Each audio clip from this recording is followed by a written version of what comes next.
Well, look who it is, them dang old YouTubers again.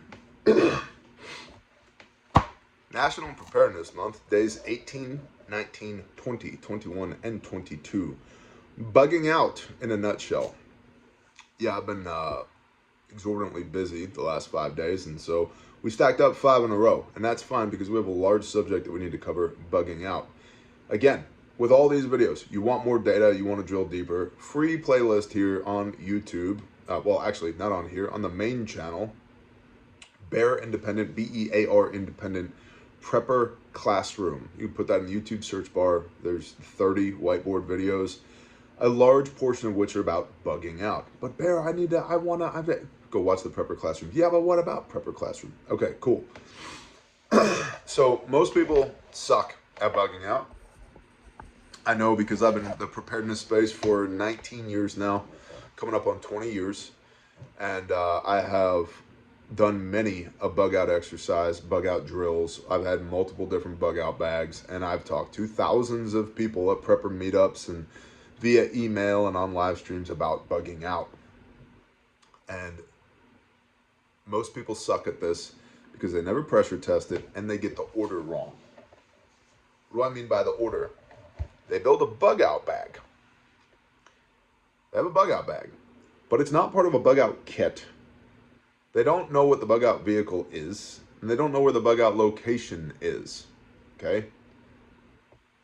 The bug out bag is not a rucksack that you fill with everything in the kitchen sink that whatever might happen, I've got what I need. I've got a spare spider cove right here, homie, and as you know, if a zombie shows up, I'm gonna stick him right in the kidneys, and if that doesn't work, I've got a Glock, and then I've got another Glock, and then I've got my third Glock, and then I'm also carrying a SIG, and then I'm also carrying an AR-15 and an AK-47.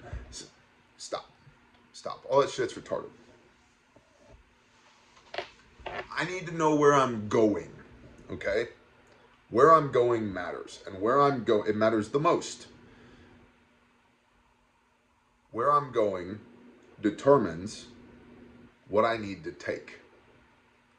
And there's all kinds of environmental factors as well. What's the season? Yeah, what's the season? Is it winter or summer? Both of which can kill you because thermoregulation, yo.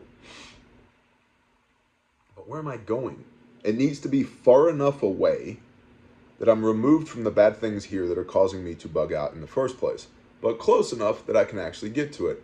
I can't bug out from eastern Oklahoma, where I'm at, to western Montana. Not effectively. It's a 25-hour ride in the truck, rule of law. I'm not walking from here to there. I mean, I could 90 days later when I get there, or 180 days later when I get there. That's a long bug out, right? So the bug out is to get us from where we are, where things are bad, to where we need to be, where things are less bad and or good. And your bug out bag is to sustain life during that time. It's not to build an Abraham Lincoln log cabin via bushcrafting in the woods. It's not to perform combat operations. It's sustainment. That's what it's not to charge your devices with a little fan thing that I throw in the creek that generates 6 volts DC. I've got a little solar panel, and then I've got all my trauma medicine playlist on a tablet in case somebody gets gut shot. I can pull it up and see it. No, bullshit. Stop. All that is weight and complexity. The bug out bag is to get me from where things are bad to where things are less bad and or good. It's sustainment kit. That's what it is. That's what it is. Food, water purification, sleep kit, thermoregulation, boo-boo stuff, maybe some spare ammo, but I would submit if you're bugging out, you probably don't want to start a fight because your ability to unass the AO is probably going to be far less than that of whoever you started to fight with because they're probably indige, they probably live there, and you're probably just passing through, okay? And this is why most people suck at bugging out, because they have a 97-pound I'm never coming home again bag. No, dude, that's what your pickup truck's for. Or you pre-position all your shit at your bug out location. So let's start there. Bug out location. Where am I going? Okay, I'm going here. Cool. While you can, while you don't have to carry it on your back, put as much of your cool guy stuff there as you can. Rent a U-Haul, hook up the trailer, throw some stuff in the back of the truck or the SUV, the van, drive over there and put it there already. Because ounces equal pounds, pounds equal pain, and most people do not PT at all, and you're not going to rise to your level of expectation, you're going to fall to your level of training, and most of y'all aren't walking around with your bug out bags on. I know, because I go to these prepper meetups too, and I just did Night Responder with a bunch of relatively fit Bear Nation individuals who had to carry Sustainment kit for 12 hours over a 4.4 mile course with no more than 600 foot change in elevation, most of which was on a road, and they wanted to die after 12 hours. So where are you going? Put most of your shit there now. Bug out location. You could have multiple bug out locations. Well, I'm going to bug out to the national forest. I can't just put my stuff in the forest. Well, then maybe that's a bad idea, sweetheart. Oh, shit. He said the quiet part out loud. You can have a north, south, east, west bug out location. Spider points. It's a whole thing. Prepper classroom. Check that out. Bug out location. Where am I going? The location determines my bug out vehicle. Am I taking a snowmobile, side by side, 4x4, four-wheeler, an Argo, a Hemet, a Blackhawk, a pickup truck, a U-Haul truck, Toyota Tercel, Volvo station wagon. What do you got? I want to get there as quickly as I can, preferably before it's life and death where I'm at, and I want to go as far as I possibly can under power. Paddle boat, pontoon boat, rigid inflatable boat, Coast Guard cutter, I don't care. I'm going from here to there. And I would like to do it with a combustion engine, preferable, okay? What's the bug out vehicle? See, because the bug out vehicle determines A, how far I can go, B, what kind of terrain I can cross, C, how many people and who can I take with me, D, how much kit can I fit in the vehicle, E, what I need for a bump plan when this car gets shot, stabbed, blown up, throws an engine rod through the side of the block, runs out of fuel, flat tire, whatever. Bear, you should have a mini compressor and slime in you. Yep, you should. All those things. Yep, 100%. Bug out vehicle. How am I getting there?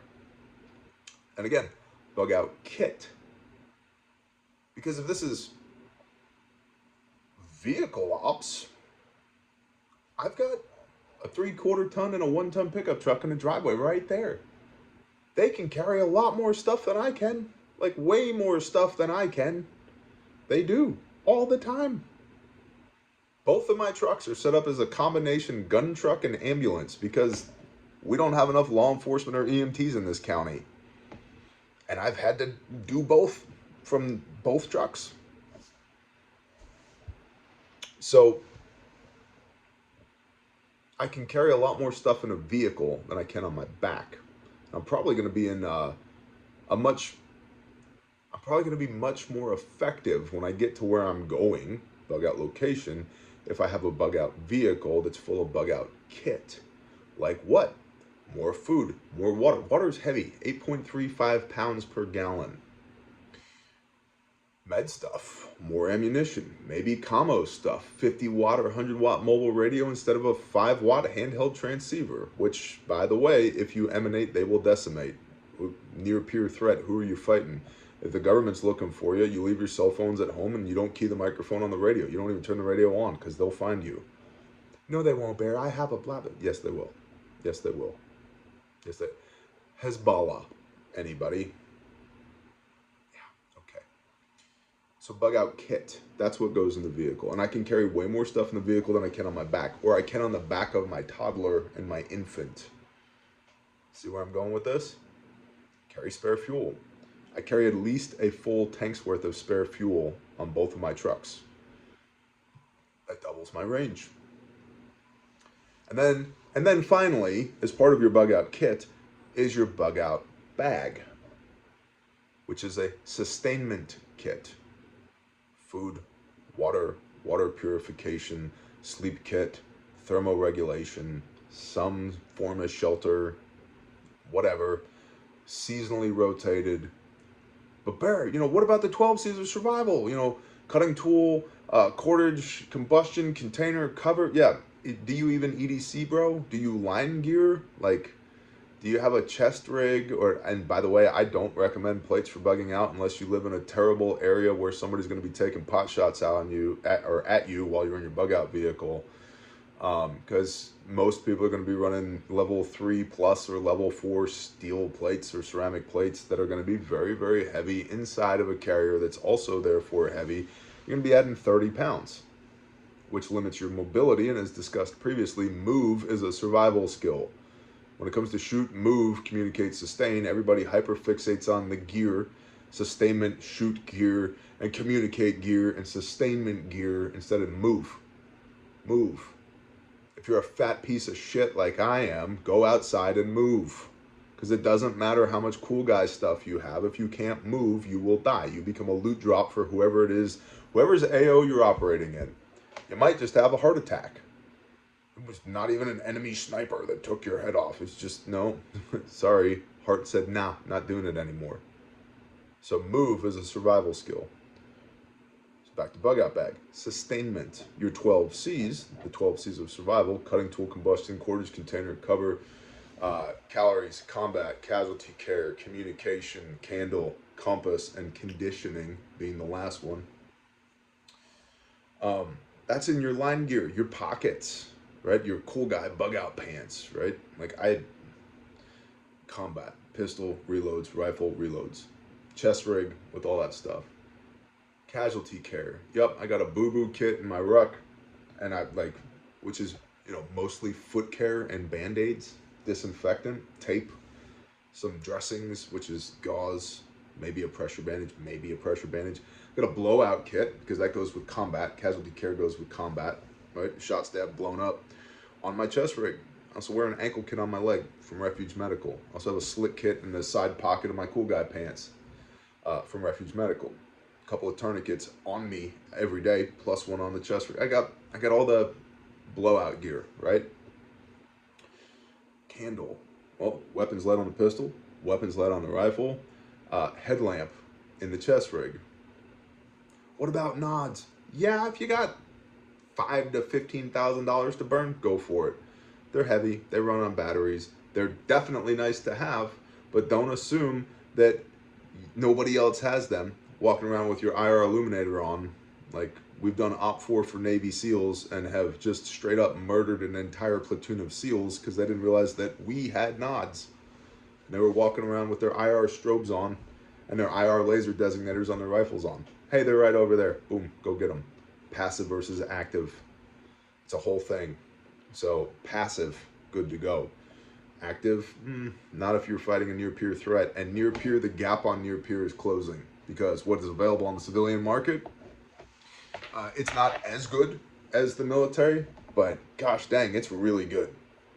Nightfall Optics are my people for that, by the way. Nightfall Optics. So number 22 is your EDC, right? And your line gear. What are you carrying? Your 12 C's of survival should not be in your rucksack. It should be on your chest rig or your H harness in your war belt or in your cool guy gear pockets or whatever. Good boots, good socks, change of socks, at least one, if not two, and a zip top baggie in your rucksack. Again, rucksack, your bug out bag is sustainment.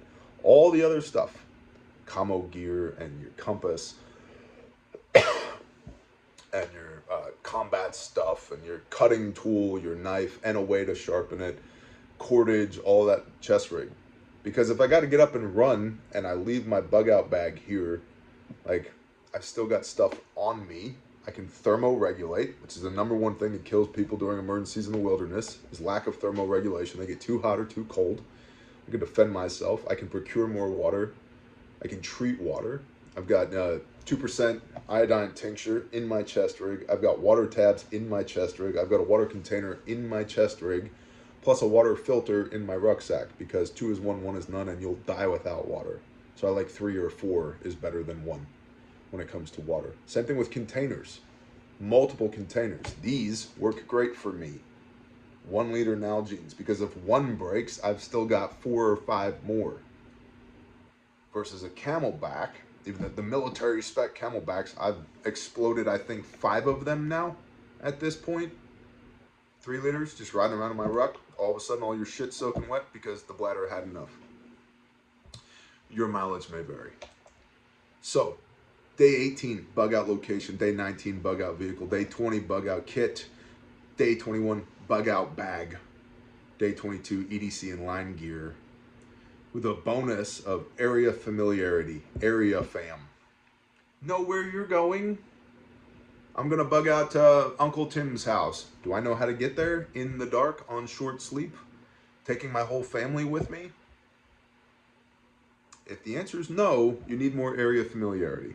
So where most people in the prepper sphere mess this up is they hyperfixate on the gear of the bug out bag without knowing where they're going, bug out location, how they're getting there, bug out vehicle, which is not loaded with bug out kit that supports the bug out bag. It's basically sustainment gear, because everything else of your 12 C's of survival, cutting tool, combustion, cordage, container, cover, compass, calories, combat, casualty care, candle, conditioning, etc.